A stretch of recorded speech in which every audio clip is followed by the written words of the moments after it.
Welcome to Randy's Old Time Radio Shows. Tonight, you're about to cross the threshold into the shadows of the ordinary, where voices from the past still whisper and every creaking door hides a secret.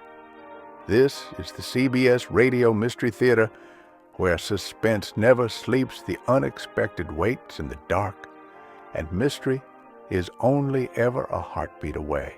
Tonight's episode is Matter of Identity, from March 5th, 1980.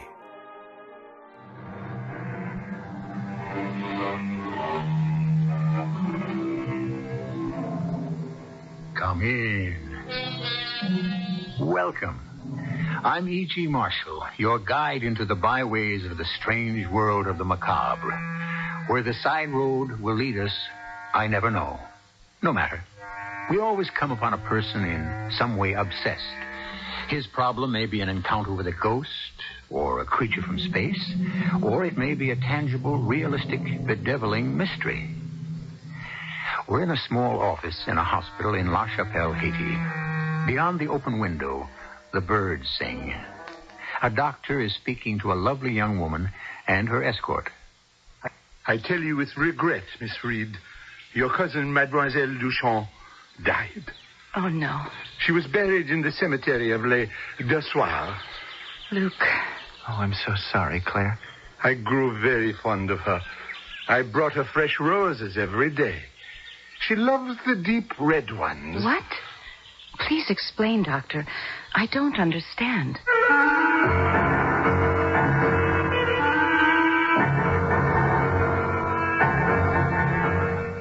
Our mystery story, A Matter of Identity, was written especially for Mystery Theater by Roy Windsor and stars Russell Horton and Heather McRae. I'll be back shortly with Act One.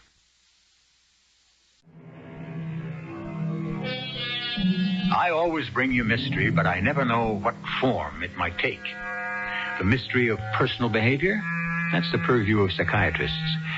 Retrogression, in which a person, for some uncanny reason, can recreate what happened hundreds of years ago, baffling even to the experts. Then there is mystery that is tangible.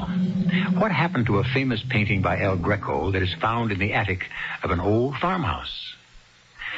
Well, Claire Reed, an attractive auburn-haired young woman who lives in Ithaca with her father, a professor of anthropology, has a puzzle on her hands. Father? Oh, no, don't distract me, child. I have to. Oh, dinner ready? Something smelled very appetizing when I came from the seminar. Oh, how good you are, Claire. I don't know what I'd do without you. You manage us so well. Father, please, I have to talk to you. Oh? It's about Antoinette. I'm worried about her. Are you? Oh, I shouldn't if I were you, Claire. Your cousin's old enough to lead her own life.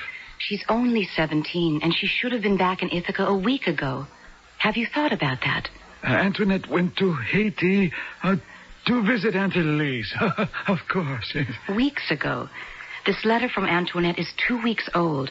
She enjoyed her stay with Aunt Elise, and then she wrote that a guide was driving her from Port-au-Prince into the hill country. Oh, indeed. Still quite primitive, I suppose. Rugged and remote.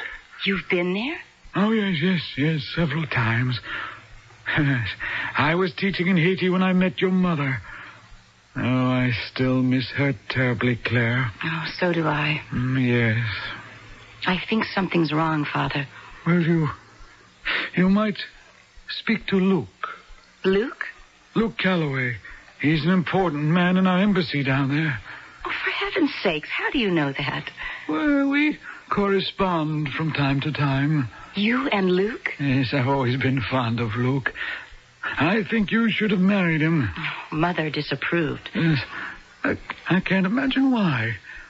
No, you ask Luke to look into this Antoinette thing. Would you speak to him, Father? Me? Oh, well, all right. Well, you might tell him that I'm flying down at once. Well, can't you leave the art museum on such short notice? I intend to. There's something very wrong about Antoinette's silence.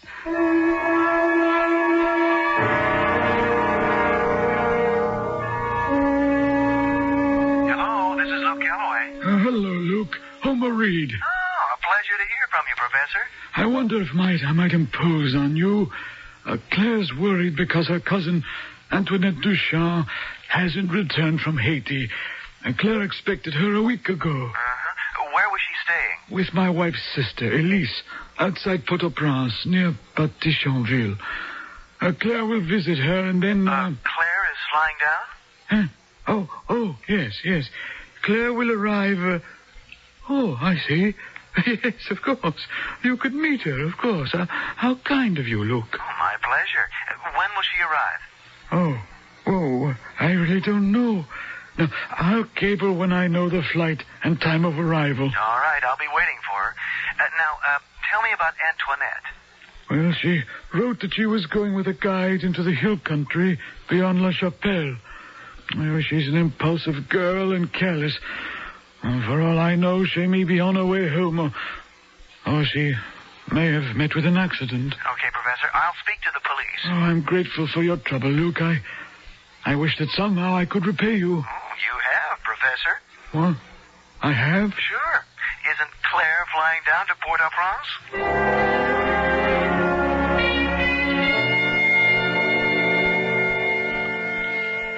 Bonjour, Monsieur Calloway. Well, good morning, Lieutenant, Pouchot? It is that.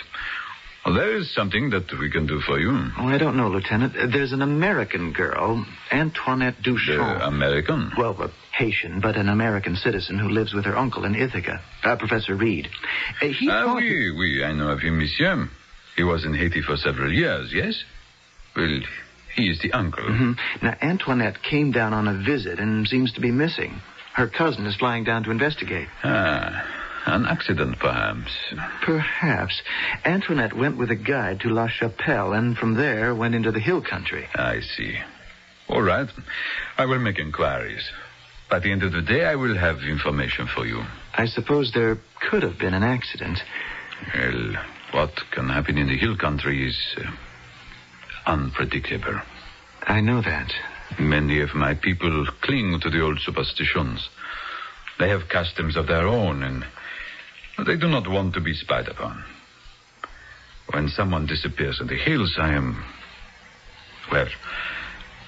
always fearful.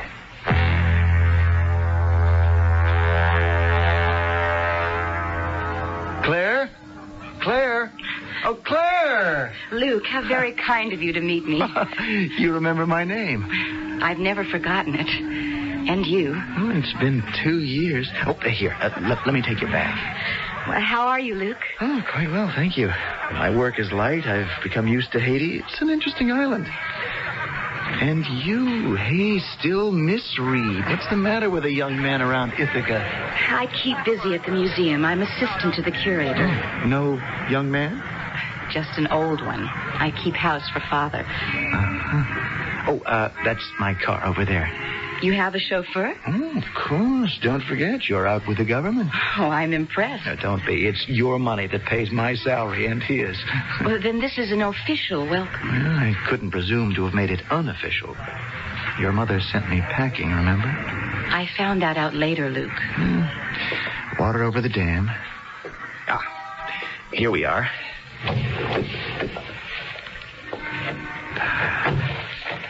Now, tell me about Antoinette. I'm convinced that something's happened to her, Luke. We expected her home over a week ago.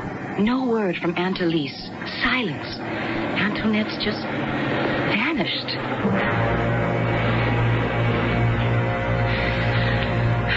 I'm nervous, Luke. That's a waste of energy. Now, once we formulate a plan for tracing your cousin, we can't sit around wringing our hands. We have an elegant dinner at the best hotel, get a good night's sleep, and then we get to work, okay? I suppose so. I'm afraid I won't be very good company. Now, you let me decide that. I'm sorry you were so hurt, Luke. I'm sorry I mentioned it. I'm supposed to be a diplomat. Can you arrange to be away from the embassy to help me? Oh, of course. Protecting American citizens is one of our responsibilities. Now, I began work on the puzzle this morning. I visited with Lieutenant Luchot at the police department. Oh? Yeah, I told him what your father told me, and well, it wasn't very much. He went to work. I told him we'd visit him late this afternoon. You don't think I'm being an impetuous fool, do you, Luke? Certainly not. Until we find out what's happened to Antoinette, she's a missing person. It's our job to find her. And don't worry, Claire. We will.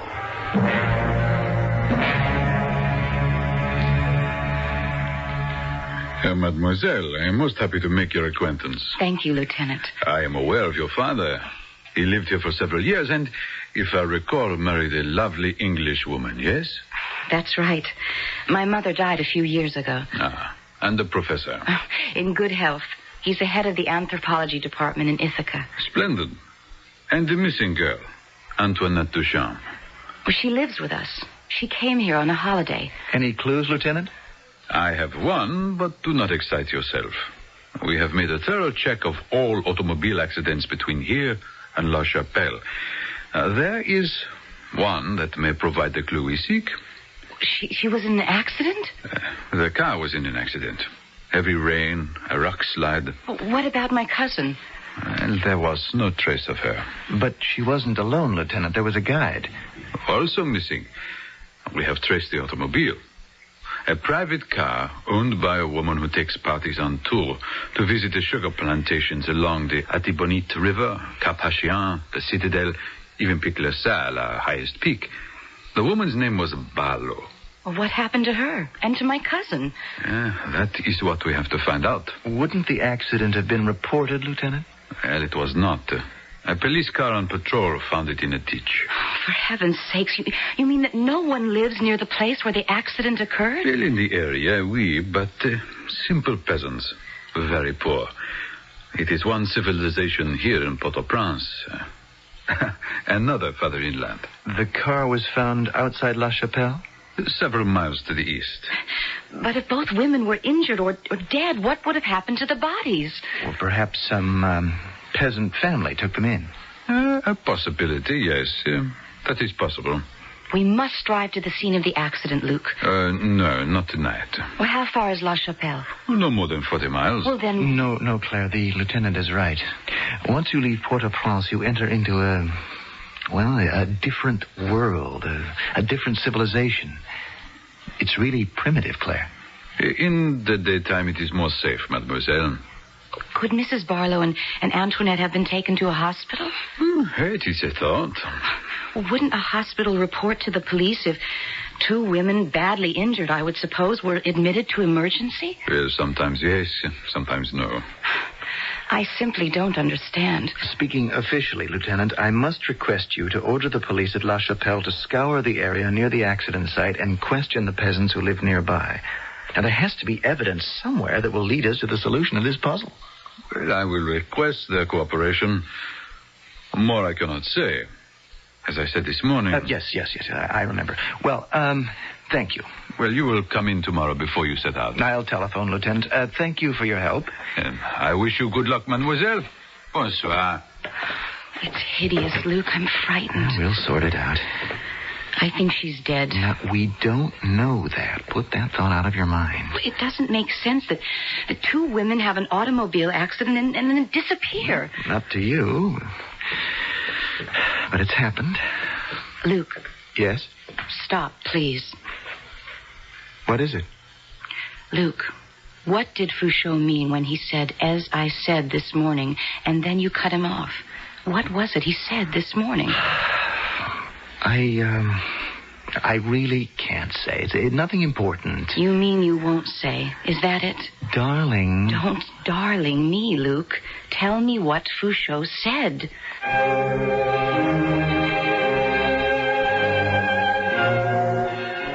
So this tale of the macabre is about a schoolgirl who has literally vanished near La Chapelle, Haiti. Hardly a supernatural disappearance. If it is realistic, there has to be a rational explanation. It is not a phenomenon. It's fact. What troubles our friends is uncertainty, which gnaws away at them. We'll rejoin Claire and Luke shortly when I return with Act 2. If someone disappears, it's not knowing what's happened that keeps you awake. You can imagine the anguish if a brother or sister or cousin suddenly vanishes and is heard of no more. Fools rush in is a truism, and the foolhardy find it too late to check an impulse. Of course, that's not strictly true of Antoinette Duchamp. She wanted to see the hill country, and she had a guide. What became of them? It's the next morning. I don't know what to think, Luke. The police haven't got a lead. It takes time because the peasants don't like to be questioned. The police make them nervous. Well, someone must have seen them lying in the car. Mm-hmm. Unless they weren't badly injured. They might have crawled out, wandered away. But where to? It doesn't make sense. This is a civilized country. The natives aren't cannibals, Luke. No, but they're not all that civilized. Now, I don't want to alarm you, but... You can't. I'm beyond being alarmed. I am convinced that Antoinette is dead. Well, let's drive back to La Chapelle. No, not La Chapelle, Luke. Let's return to Port-au-Prince. I'll feel more comfortable there in my hotel. I can go over the heads of the police if we have to, Claire. I don't want to, but I can make it clear to Fouchot that this is a continuing investigation. Not like the one about the young anthropologist who disappeared into the hill country and was never seen again. Oh? Is that what Fouchot was referring to when he said, as I said this morning, a missing anthropologist? Well, that was years ago, 25 or so. It was at the time your father was teaching here. Any explanation? This is a strange island, Claire. Haitians are a superstitious people. Now, many of them, especially the peasants and those who live in the hills, cling to their ancient beliefs. Voodoo? Yes. Yes. Voodoo's a West African word that means God or spirit. They believe that the spirits of the dead live in a world of ghosts, but that they can visit the world of the living to bless or curse people. Why would someone who believes in voodooism capture that young anthropologist? To bring him before one of the witch doctors. Then what happens? I don't know. But you've heard, haven't you? I know nothing about their religious rites, Claire. Human sacrifice? I don't know. Well, could that have happened to Antoinette? Let's just hope she was killed in the accident. It makes my flesh crawl, But Luke. Don't think about it. I'll drive us back to Port-au-Prince.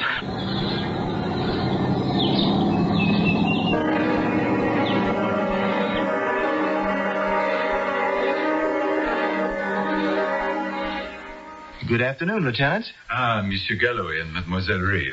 I am very pleased to have found you. Some news for me, Lieutenant. News? Yes. Is my cousin alive? I do not know. This, however, I do know. Several miles outside La Chapelle, there is a small hospital. One of the police, he goes there to make inquiries. The superintendent tells him that a young woman was brought there and was cared for. A young woman? There were two women. Of that I am aware, Monsieur Galloway. I refer only to one. The policeman learns that this woman somehow managed to stagger in the driving rain to the hospital where she was cared for. Because of injuries, she was weak. From exposure, she contracted pneumonia. Well, go on. Is she alive or did she die? I regret to tell you... Antoinette. She's dead. Why did you say you didn't know, Lieutenant? Because I do not know, mademoiselle. There was no identification. There were two young women. Only one reached the hospital. She remained alive for several days. Then she died. Father Howard administered the last rites, and she was buried in the local cemetery. You see? Forgive me. Yes, I see. You don't know if the dead woman was my cousin or Mrs. Barlow. Precisely. Well, there's one way to find out, Claire. We have to speak with the doctor who attended her. The hospital is named La Deschois. The doctor's name is Lachaud. Thank you, Lieutenant. Good work. I thank you, too, Lieutenant. May I ask you one more question? Oui. You said there was no identification. Doesn't that strike you as peculiar? Whoever found the car, there must have been a purse, maybe two, even a small overnight bag. When the police came upon the car, it is empty. That is what is reported to me. It is possible someone came along and stole anything of value left in the car. I cannot say. A purse? The peasants are poor. Money is tempting. Oh, come on, Claire. Bonjour, Lieutenant. Bonjour. You have my sympathy. There's something very wrong here, Luke. Yes, I agree. No identification at all? Well, if there was money in the purse, The policeman who found the car? not unlikely. And now identification is just about impossible.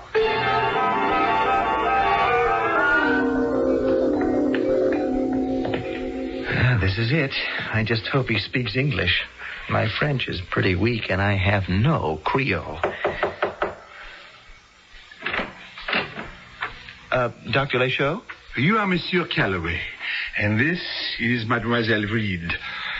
Lieutenant Fouchot telephoned that I was to expect you. Please, come in. Thank you, Doctor. Please to sit down. You have come on a sad mission, my friends. We did everything which we were capable of doing to save your cousin's life, but it was not possible. It was not enough. In the end, she slipped away. She was at peace. Can you describe her for us, Doctor? Describe her? Yes, there were 2 young women in the car that was in the accident. And the other woman? A Mrs. Barlow, a guide. Oh, I see. I did not know that, monsieur. The young woman I took care of had dark hair and a very attractive face. Her eyes were striking, blue-gray and large. She was slight, no more than 120 pounds. Less after the first week. Claire? Yes, that describes Antoinette. Generally, I was never aware of her eyes as being unusual. Lieutenant Fouchot told us that she was buried in the local cemetery. Oh, that is so, monsieur. I attended the funeral. She is at peace. A lovely young woman. I am so sorry. Doctor, there was no identification? None. We did not even know her name. You said Antoinette. Antoinette Duchamp. A French woman? Her mother, Elise Duchamp, was English. She lives outside Pétionville. I will have to speak to her to decide what should be done with the body. You would exhume your cousin? Why, that would be up to my Aunt Elise. Doctor, may I ask a question? Did you make a study of the woman's clothing? I don't know that anyone did. I understand what you mean. Labels? Yes. In her blouse, her dress, her skirt, shoes. Oh, that could still be done, Luke, if she's exhumed. Leave her in peace. Do not defile the grave. Is there anything else that you can tell us, Doctor? No, nothing. She was a fine young woman. During those brief times when she was rational, she would thank me for the roses I would bring her. You brought her roses? Every day. She loved the deep red ones especially. For their fragrance? More for their color. It reminded her of something, the roses, I mean. As if she associated them with some pleasant memory. A young man's remembrance, perhaps, on a birthday. Claire, what is it? You have a strange look on your face. Impossible. What are you talking about? Impossible? What's impossible? Thank you, Doctor. What's come over you, Claire? Have I said something to offend you, mademoiselle? On the contrary, you have made me extremely happy.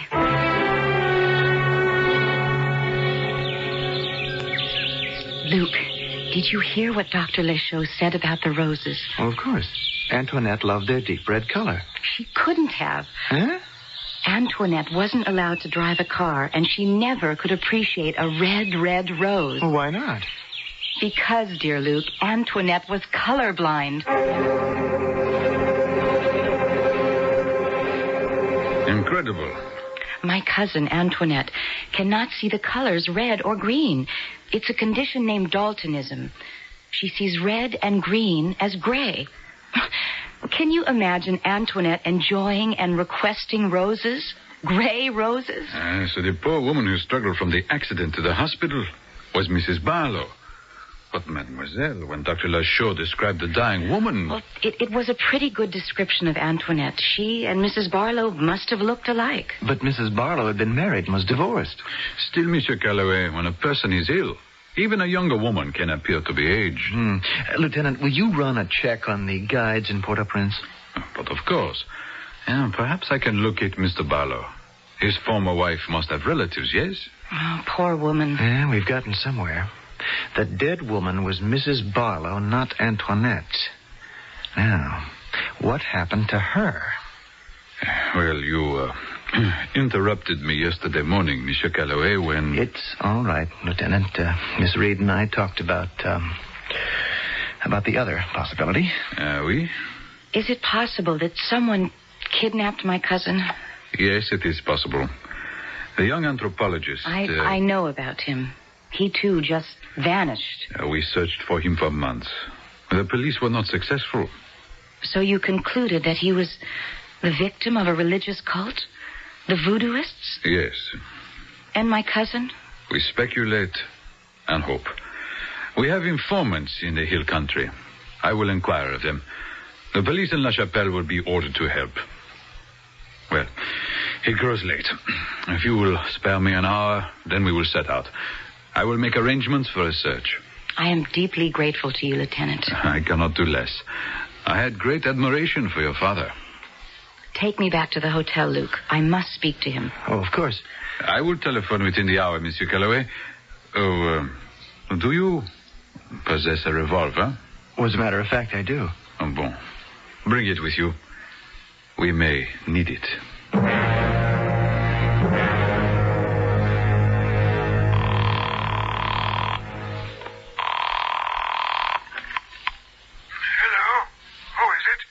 Father? Is that you, Claire? Do I sound like Luke? I simply don't understand your sense of humor, Claire. You said Luke. He's here with me in my hotel room. He would like to talk with you. Luke? Hello, Professor. Luke, my boy. Good to hear your voice. Antoinette is still missing, but we don't think she's dead. I see. Wasn't she driving into the hill country? Well, that's where we're headed for now, Professor. You think that Antoinette is up there someplace? Yes, sir. Then don't be too hopeful, Luke. I've studied the magic of those who still practice voodoo. Human sacrifice is not unknown. Yes, I know that, Professor. Well, I wish you luck. Protect yourself. I'll protect both of us. Pardon me? Claire. Oh, my goodness, yes. Yes, do that. Do you want to say goodbye to Claire? Huh? Oh, no. I have to return to my work. Oh, good night. Good night. Good night, Professor.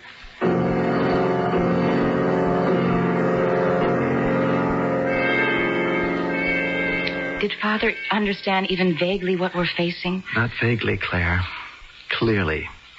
He knows this country. He said not to be too hopeful.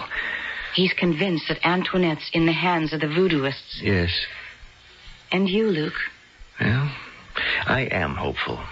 I don't know their rigmarole. I suspect that a human sacrifice is a big occasion. And maybe we're in time to prevent it.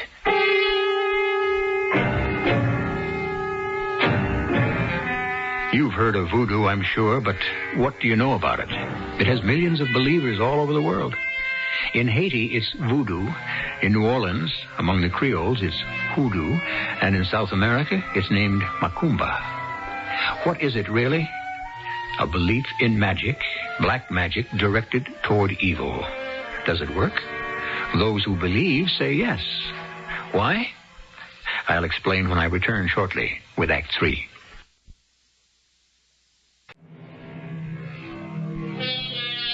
Voodoo. The word itself has scary connotations to those who believe in it and practice voodoo. It works because a voodooist first believes in something he wishes to be true and then seeks to prove his belief. It is the practice of suggestion. Even those who do not believe in it have become victims because the unconscious minds of most of us harbor fears and superstitions. Now, Luke and Claire open the door to her hotel room. May I come in? Certainly, Lieutenant. What is it? Before we leave for the hills beyond La Chapelle, I will show you something. Here in this box. You see? Oh, what in the world? A photograph of a man's head and his arms and legs drawn beneath it like a cartoon. Who is it, Lieutenant? What is it? Early in the afternoon, I telephoned Professor Reed. I suspected, you remember, that some harm may have befallen your cousin, mademoiselle. Your father agreed with me. And I think that Monsieur Calloway, he also concurs, yes? Yes, I do. But what's the point of this weird cartoon figure with a real man's head? Who is he? That is a young anthropologist who many years ago vanished in the hills. But what's the point of it? The purpose? It is a device to remind those who may have borne away Antoinette Duchamp that we suspect some sect, the Obey probably, of this other disappearance. Is that clear? Well, not to me, it isn't. When the young anthropologist, he vanishes, we search long without results. It was wilder in the hills then than it is now. But we did put great fear into the minds of many peasants. And you hope to startle someone into admitting that Antoinette has been captured. Yes, but even more. We remind the tribe or sect that if harm comes to her, the police will avenge her. This drawing will be a surprise. It will cause fear. And fear is a powerful weapon. The power of suggestion. The heart of voodoo belief. That is so. It might help in our search. I do not know. But we drive now to the police in La Chapelle. They have taken into custody an informant known to me. I will question him. To find your cousin, we must have a direction. You mentioned a sect known as the Obey. Now, what is that, Lieutenant? A voodoo black magic cult. In its rituals, it is believed that the cult in some way uses the human corpse. Professor Reed spoke about the Obey, and we have, no proof of human sacrifice, but we have heard of the other. It is to the Obey sect that we must now go. This informant will talk? Out of fear, yes. Of the Obey? Oui. And if he does not help me, I will threaten to expose him to the sect. And it is the end of him.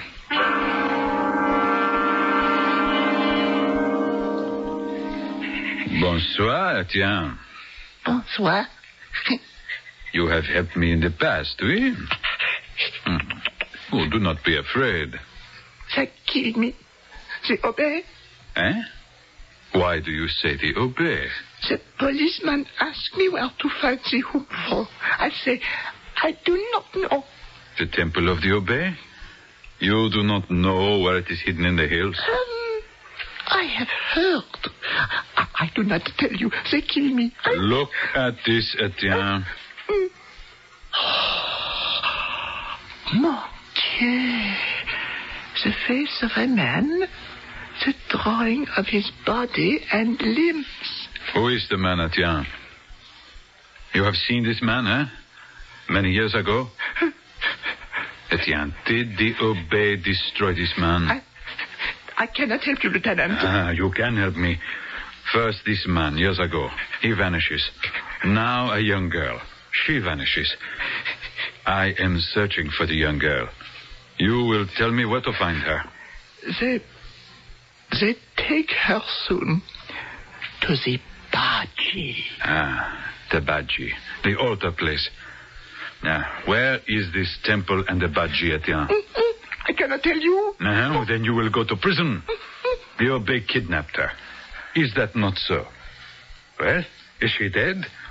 Does the witch doctor prepare some evil rite over her dead body? Answer me. I point the way into the hills to the temple of the Obey. And I will protect you from them, Etienne. No, you cannot. I will die. The Papola will cast a spell over me, and I will be dead.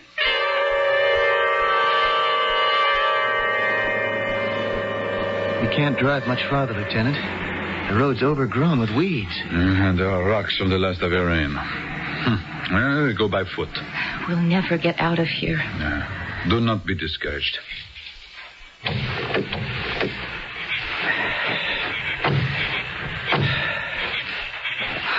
It's eerie, Luke. I'm glad the moon's out. You have your revolver, Monsieur Calloway? Out and ready. Now, do not use it except in self-defense. I do not think that we are in danger. But if we find the cousin, the Obey may grow ugly. We protect ourselves. Or we also might disappear. Well, I really didn't know that some of these sects were warlike. No, it is not so. They cling to old beliefs, existing ever since African slaves were brought by the French from Dahomey in West Central Africa. Old beliefs. Magic. It gave the slaves something to believe in. You can understand, oui? Oh, yes, but this is the 20th century. This is a Catholic country. That is true. Most of us, yes, we are Catholic. But generation after generation descended from those slaves. And they do not accept Christianity. Voodoo. That is their faith. The tribes are not warlike. Only if you interfere with him. We do not. Oh, isn't that... Look, off to the left. It's a building of some sort. Etienne did not lie. It is the Temple of the Ube.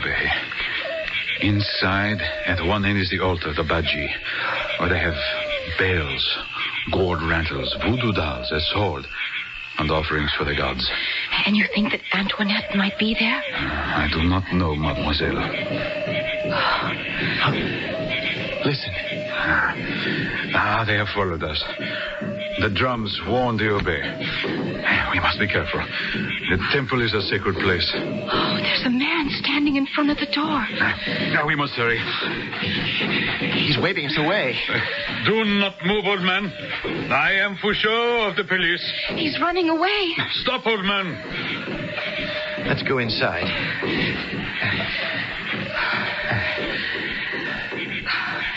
Holy mackerel. Look at this place. Oh, and smell the incense. Look, tied to the serpent's post at the altar. Oh, Antoinette!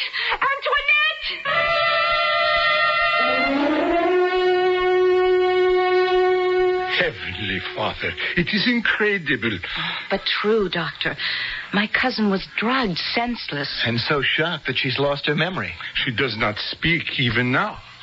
In time, once the drugs disappear, she will be well again. The story you tell me is so dreadful. Kidnapped, tied up on that so-called altar, weak from lack of nourishment. It is surprising to me she is not dead. You have notified the mother. My Aunt Elise is driving here now. It's all a nightmare. Doctor, that cult should be destroyed. It is not possible. Even those peasants who profess to be Catholics still secretly practice voodoo. I do not think it will ever change. Their memories go far back. They were slaves, but they were human beings. This secret religion was all that gave them hope. And one must hope, oui? But to kidnap a young girl... Oh, yes, dreadful. You, Mademoiselle Reed, will remain in La Chapelle? No, Doctor. My aunt will nurse Antoinette back to health. I have to return home. Later, Antoinette will return to my father and me. Oh, thank you for your courtesies, Doctor. You are most welcome. I wish you a safe journey home.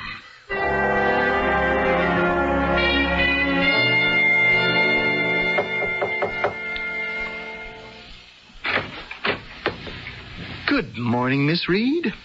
You're in a happy mood. Come in, Luke. Oh, why shouldn't I be? I see you're packed. Yes, I'm on the 1:00 flight. And back to Ithaca. But back to what? Why, to Father. And to my job. I spoke to the doctor at the hospital and then to Lieutenant Fouchot early this morning. Oh, that was thoughtful of you. Mm-hmm. And Antoinette? Oh, better. She's still weak, of course, and puzzled about where she is. No remembrance of what happened to her. Maybe a week or more before her memory returns, if it does. You know, sometimes it remains a blank. No, I didn't know. Is this why you're so nervous? Well, I didn't want it to upset you. So, you're returning home. Of course, I'm returning home. Do I have to say it for you, Luke? Say what? A couple of years ago, my mother discouraged you from visiting our house. Well, you got the impression that I wanted to discourage you, Then you got stiff-necked and disappeared into the diplomatic corps. Yes, that says it all. It doesn't say anything. Do you love me? Do I? Well, of course. Well, why don't you say so? I love you, Claire. And? Claire, will you marry me? Of course. Well, now, wait a minute. What about your job and your father? Will you let them stand in the way? Oh, Claire, come here. Luke. Well, that wasn't all that hard, was it? Oh, yes, it was. I didn't think I had the courage. Oh, I have loved you so much, Claire, ever since I first met you that I didn't have the courage to risk being turned down a second time. This is not the second time. My mother turned you down the first time. Well, no matter. Now, I'll apply for leave and follow you to Ithaca in a week or so, and then we'll be married. And return to Haiti? Oh, I don't know. Oh, your career, Luke. No, you're my career, darling. Well, maybe I'll leave the Corps or apply for a transfer or find an administrative position in the university. We can decide on that together. Claire? You really will marry me? I've wanted to for a long time.